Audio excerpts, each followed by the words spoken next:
Olá pessoal, bem-vindo a essa nossa aula 4 da disciplina de desenho mecânico.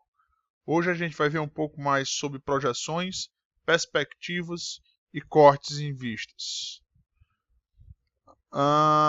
Primeira coisa, pessoal, a projeção ortográfica é um formato de representar graficamente objetos tridimensionais em superfícies planas, ou seja, no nosso papel.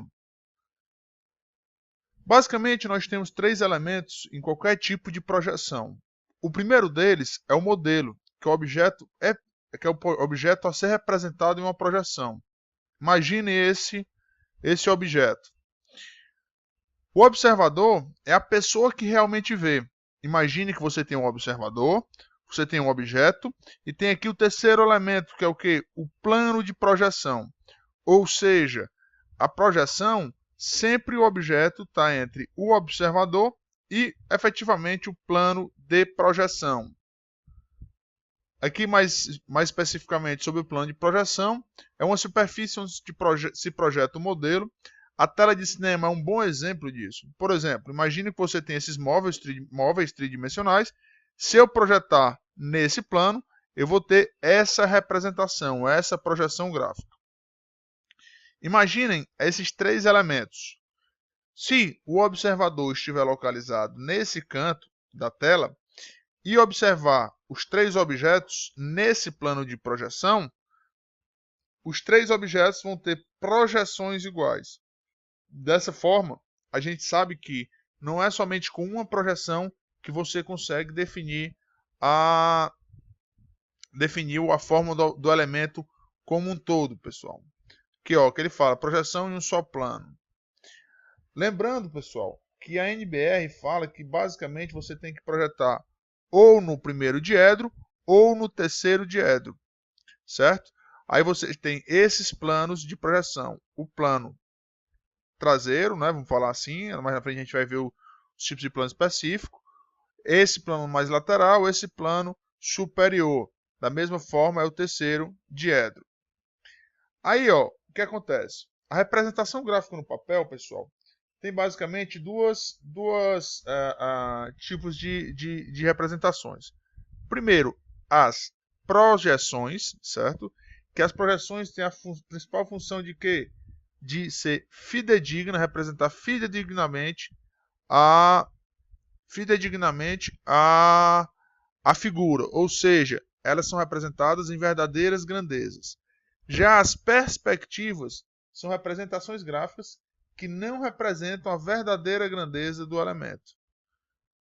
Por exemplo, aqui você tem um cubo das mesmas dimensões. A gente vai ver mais na frente, nas próximas aulas, que isso aqui chama-se perspectiva cavaleira, sendo que eu tenho de 30, 45 e 60 graus. Vocês estão vendo que dependendo do ângulo que você visualiza esse cubo, a representação dele é totalmente diferente. Ou seja, na real, essas arestas têm o mesmo tamanho, porém na representação gráfica essas arestas têm que ser reduzidas, tem que ter o fator de redução que a gente vai ver posteriormente. Na representação do primeiro diedro, além do plano vertical e do plano horizontal, utiliza-se o terceiro plano de projeção, o plano lateral. Esse plano, ao mesmo tempo, perpendicular ao plano vertical e ao plano horizontal. Imagine que você tem uma peça localizada no centro desse cubo. Nesse cubo você tem todos os planos de projeção, plano vertical, plano lateral e plano horizontal, certo? Para a representação, você tem as vistas, né? Vista frontal, vista superior, vista lateral esquerda, vista lateral direita, vista posterior e vista inferior. Todas representadas por essas letras. F, frontal, E, lateral esquerda, D, lateral direita, I, inferior, S, superior, e assim sucessivamente, IP e posterior. Aí que ele fala, a projeção do modelo no plano vertical dá origem à visão frontal e elevação, a projeção do modelo no plano horizontal dá origem à visão superior ou planta, a projeção do modelo no plano vertical dá origem à vista lateral esquerda ou lateral direita, a projeção do modelo no plano vertical anterior dá origem à vista posterior, a projeção do modelo no plano horizontal superior dá a vista inferior, certo? Representado aqui pelas letrinhas. Aí, pessoal, imaginem que você pegou aquele cubo agora, com os planos de projeção, e abriu conforme mostra a figura. Então você vai ter o plano frontal, superior, lateral esquerdo e lateral direito. A norma NBR diz que para o primeiro diedro você vai ter que projetar as vistas frontais, lateral esquerda e superior. E para o terceiro diedro, frontal, superior e lateral direita. Aí, ó, botando essas projeções, esses planos no papel dessa figura, você tem representação no primeiro diedro, que seria as minhas vistas frontais, lateral esquerda e superior. E tenho as minhas vistas no terceiro diedro, que seriam frontal, lateral direita e superior. Assim, eu consigo definir, com essas representações gráficas em todos os diedros, eu consigo definir perfeitamente toda a minha peça, toda a dimensão da minha peça. Imagine esse prisma, certo? Eu tenho 140 de altura, 75 de largura e 220 de profundidade. Imaginem que essa é a vista frontal, lateral esquerda e superior. Quando eu for projetar, primeiro eu tenho um prisma qualquer, coloco no centro, certo? E vejo os planos de projeção. Depois retiro o prisma, eu tenho nos planos de projeção o formato das figuras. Quando eu abrir esse meu plano, eu vou ter efetivamente a representação no primeiro diedro, onde eu tenho a vista frontal, lateral esquerda e a superior. A frontal eu tenho 140 por 220, a lateral esquerda eu tenho 140 por 75 e a superior eu tenho o quê? 220 por 75.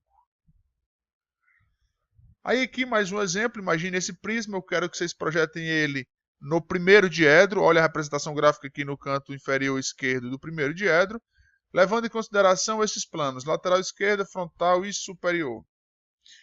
Caso vocês tenham tido dificuldade, pessoal, de enxergar esses planos, eu sugiro que vocês coloquem letras, por exemplo, letra B, letra A e letra C. Quando vocês forem representar as vistas, a vista superior ela vai ter que mostrar a letra B e A. A lateral esquerda não vai mostrar nenhuma letra e a frontal vai ter que mostrar só a letra C. As projeções desse elemento, desse prisma, seria o vista frontal representada por essa imagem, vista lateral esquerda por essa e vista superior por essa imagem. Por que aqui é representada uma linha sólida? Por exemplo, na vista superior, representa essa aresta. Na vista lateral esquerda, representa essa aresta aqui inferior. Certo? Pois eu estou olhando nessa direção. O segundo exemplo, aqui eu já estou utilizando as letras para me facilitar. Ou seja, a vista frontal eu tenho que mostrar as letras A e B. Superior eu não mostro nenhuma letra. Lateral esquerda eu mostro apenas a letra C. Então aqui, ó, vista frontal. Eu tenho, nesse caso aqui, eu teria que representar aqui nas minhas vistas, caso fosse necessário. Aqui seria o B e aqui seria o A. Na vista superior eu não represento nada. E já aqui na lateral esquerda, nesse lado aqui, eu tenho a minha vista, o meu Czinho. Perspectivas, pessoal. Perspectivas, a gente vai ver na próxima aula, são o quê? É a representação, é a ciência da representação gráfica dos objetos com aspectos vistos por nosso olho, ao olho nu. Ou seja, é você representar no papel o que aparentemente você veria com o olho nu. Não, essa parte, pessoal, da aula, a gente vai ver na segunda parte dessa aula 4, certo? Na parte B. Não se esqueçam de comentar aí embaixo, não se esqueçam de comentar no canal, se inscrever. Valeu, pessoal, até a próxima aula. Forte abraço.